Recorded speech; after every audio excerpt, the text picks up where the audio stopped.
Bonjour mes amis de la chaîne Sephora Light, soyez bénis chez vous, dans vos maisons, que l'amour de l'Éternel vous couvre, vous protège.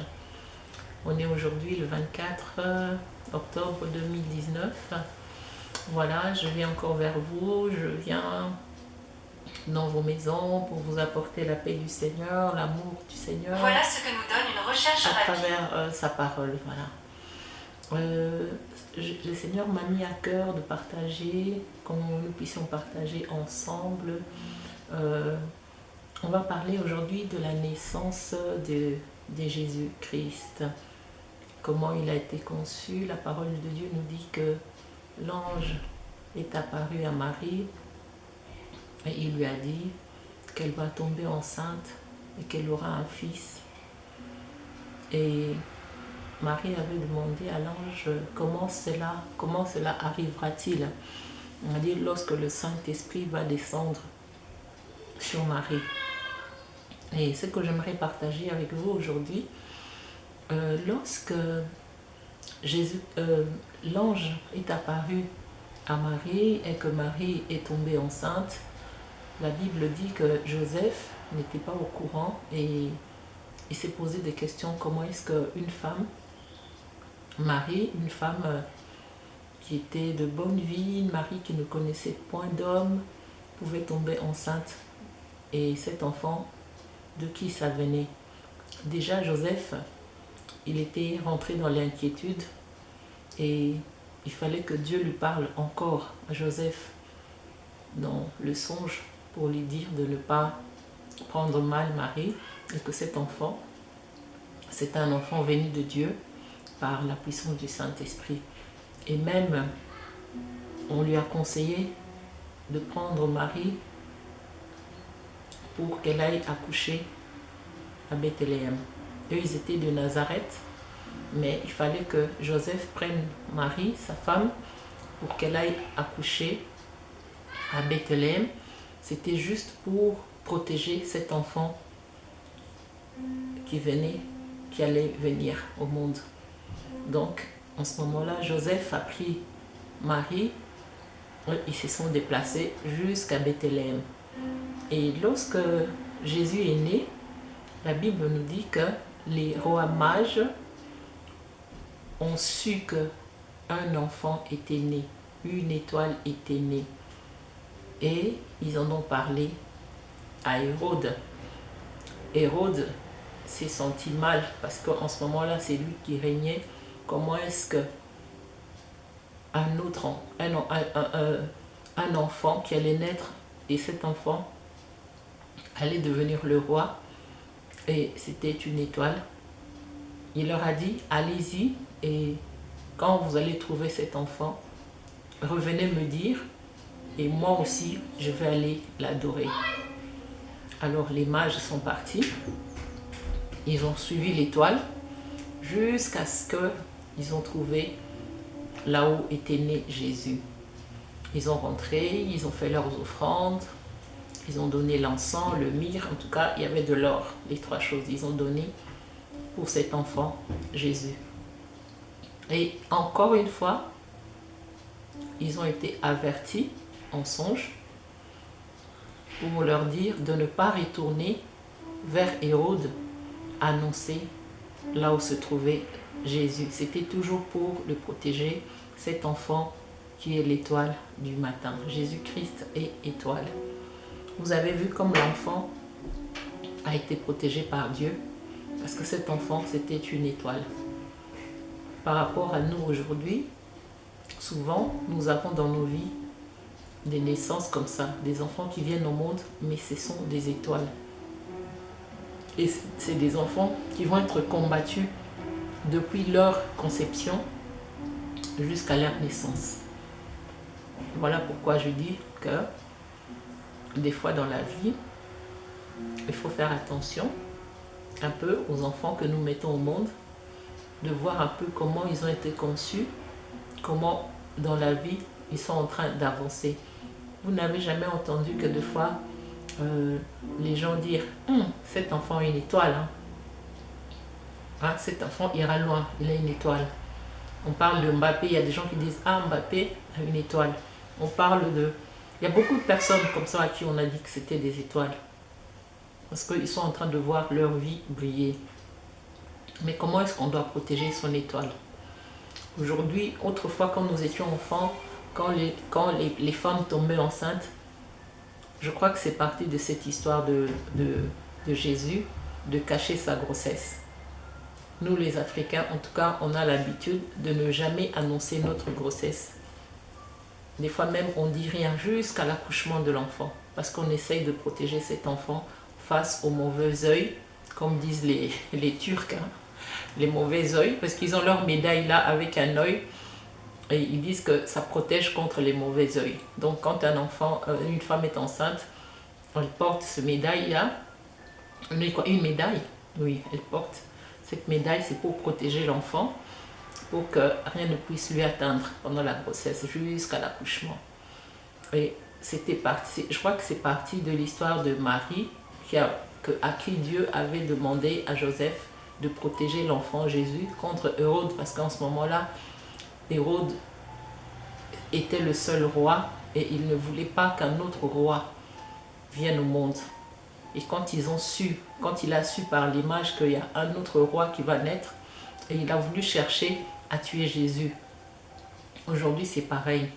Tu peux avoir tu es enceinte de ton enfant, les mages, comme on appelle les mages, ce sont les magiciens, donc les esprits, savent déjà que cet enfant qui va venir au monde sera quelqu'un de grand.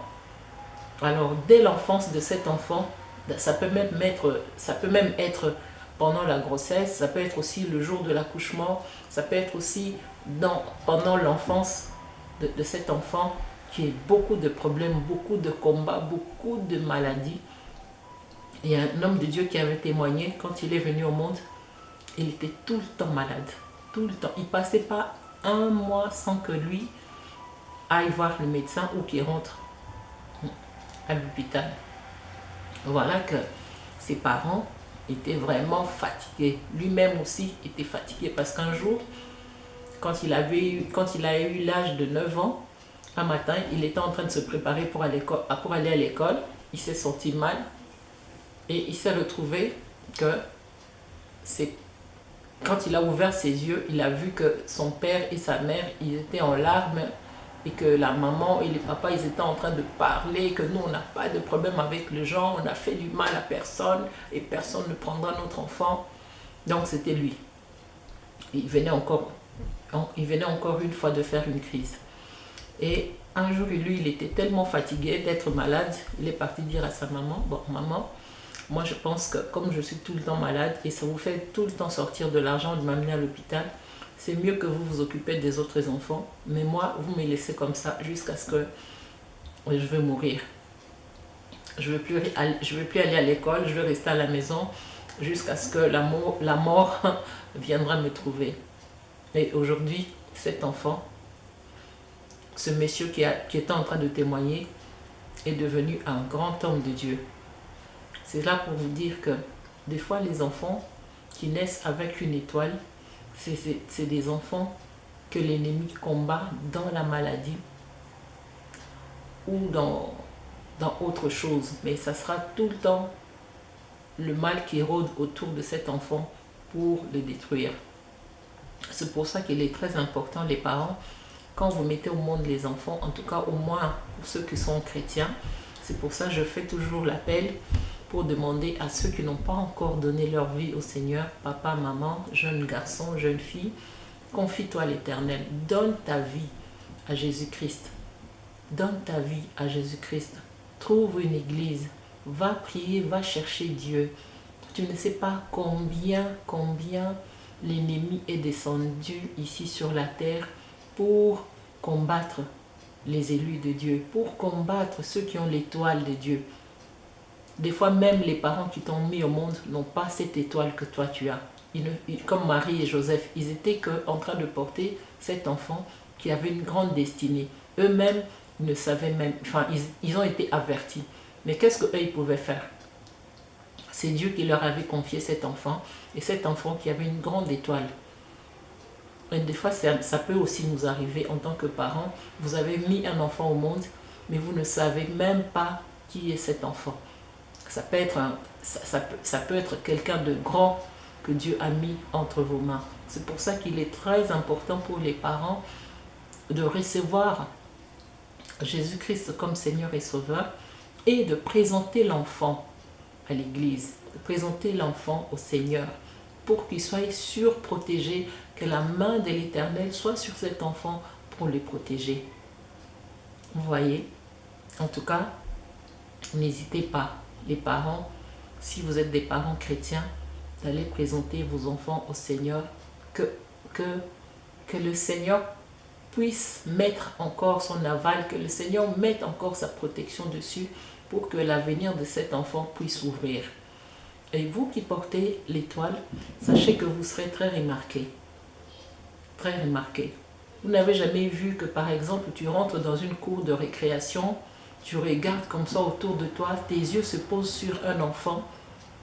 Et qu'est-ce qu'il a de différent, cet enfant? Il est en uniforme comme tout le monde, il joue comme tout le monde, mais ton regard, une fois posé sur cet enfant, tu sens qu'il y a quelque chose qui est dans cet enfant.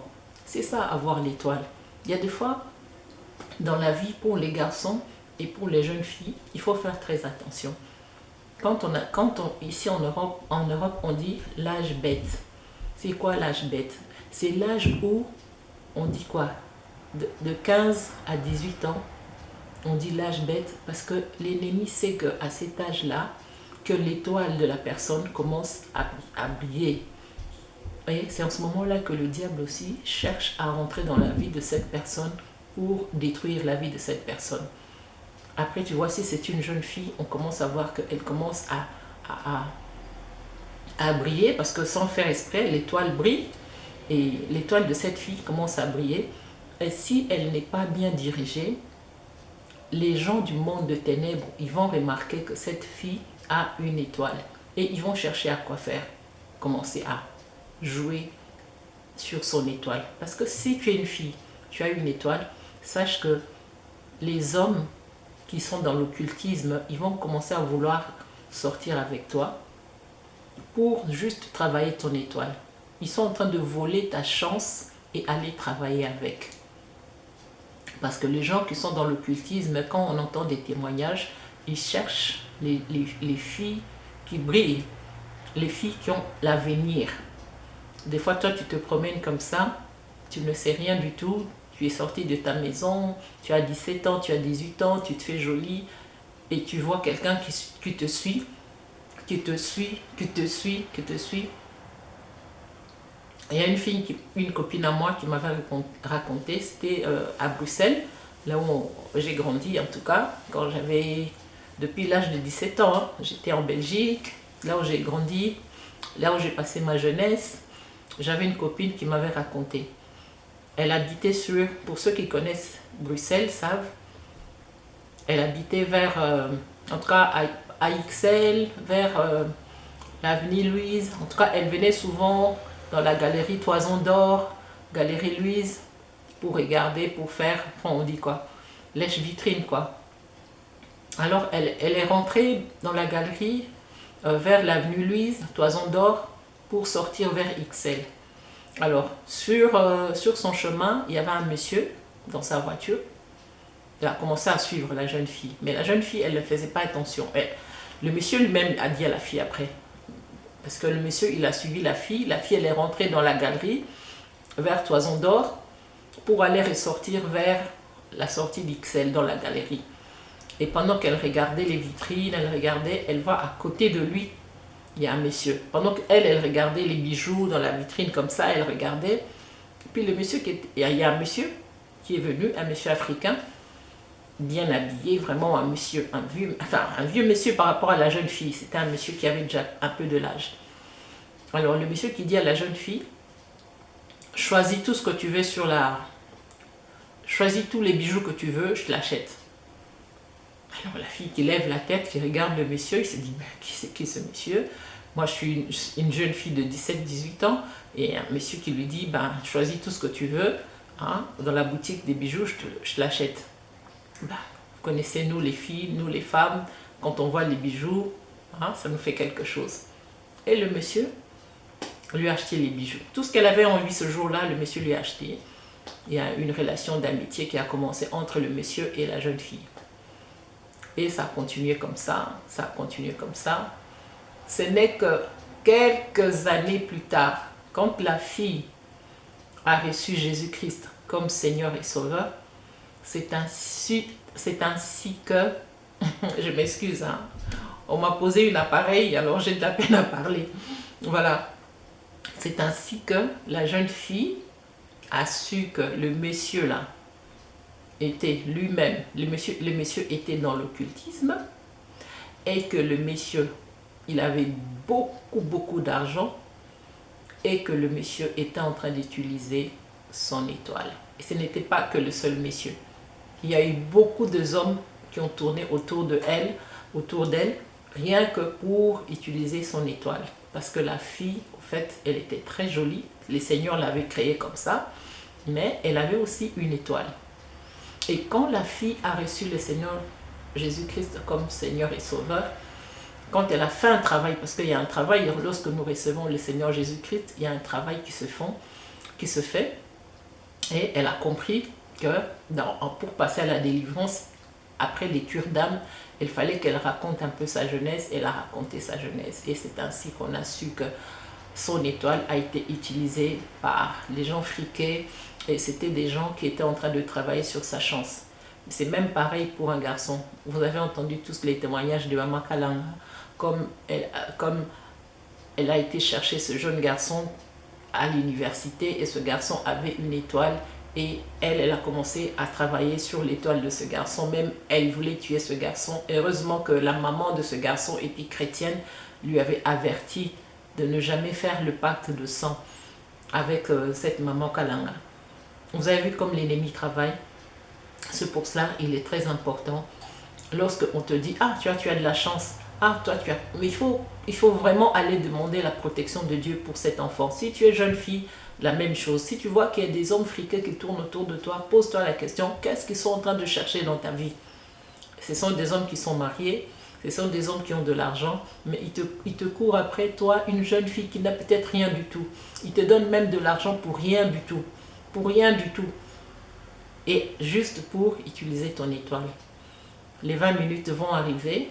Ce que je voulais dire aujourd'hui, j'ai pris un peu mon temps, c'est pour dire que quand tu as l'étoile, comme Jésus-Christ, c'est une étoile. Jésus-Christ a été poursuivi par les rois Hérode. Ils ont voulu le tuer, ils ont même tué d'autres personnes, d'autres garçons, en voulant seulement chercher à atteindre Jésus-Christ. Si tu es étoile, sache que les gens autour de toi, tu peux les mettre aussi en danger. Une fois, on était à Kananga. Il y avait un monsieur, il cherchait après ma grande soeur. Mais ma grande soeur, elle était jeune, elle était belle. Mais lui, c'était déjà un monsieur qui était marié, mais il tournait autour de ma grande soeur. Mais comme ma grande soeur ne voulait pas, ben un jour, ce monsieur-là a voulu s'en prendre à notre papa, par méchanceté. Vu que ma soeur ne voulait pas de lui, elle était encore jeune, elle était encore aux études, mais lui, le monsieur, il tournait autour de ma soeur.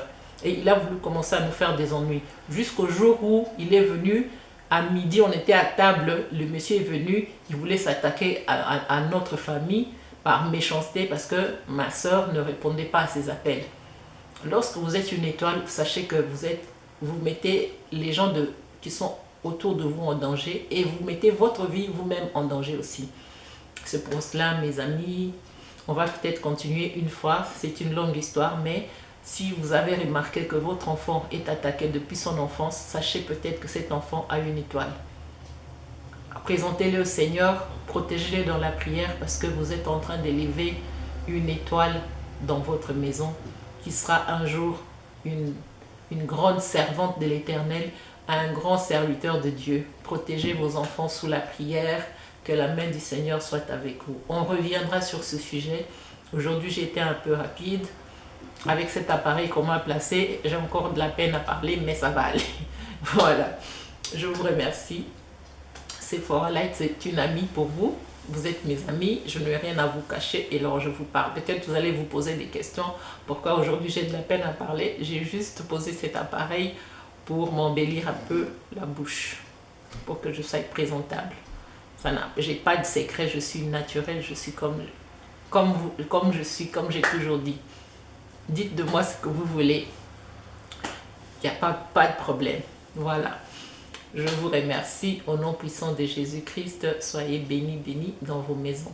Que la paix du Seigneur vous accompagne. La prochaine fois, le temps que je m'habitue avec cet appareil, je vais améliorer aussi ma façon de parler. C'est depuis hier seulement, donc aujourd'hui c'est un peu le premier jour que je passe avec ça, mais je crois qu'avec le temps ça va s'améliorer. Voilà, je vous remercie, soyez bénis dans vos maisons, que la protection de Dieu soit sur vous. À la prochaine, au nom puissant de Jésus-Christ. Je vous remercie puissamment, abondamment, et l'amour de l'Éternel vous couvre. Merci beaucoup, beaucoup, vous qui m'avez suivi, les amis de Sephora Light. Soyez bénis dans vos maisons, que la paix du Seigneur soit avec vous, que la grâce de Dieu soit avec vous, les étoiles, protégez les étoiles, protégez l'étoile que vous avez, protège l'étoile que tu as, confie-toi à l'Éternel, fais de l'Éternel tes délices, il va te protéger, il va te garder, il te donnera aussi ce que ton corps désire. Que la paix du Seigneur soit dans vos maisons. Dans le nom puissant de Jésus-Christ, soyez bénis, bénis, bénis, bénis. Merci. Merci, merci, merci. Merci, merci, merci.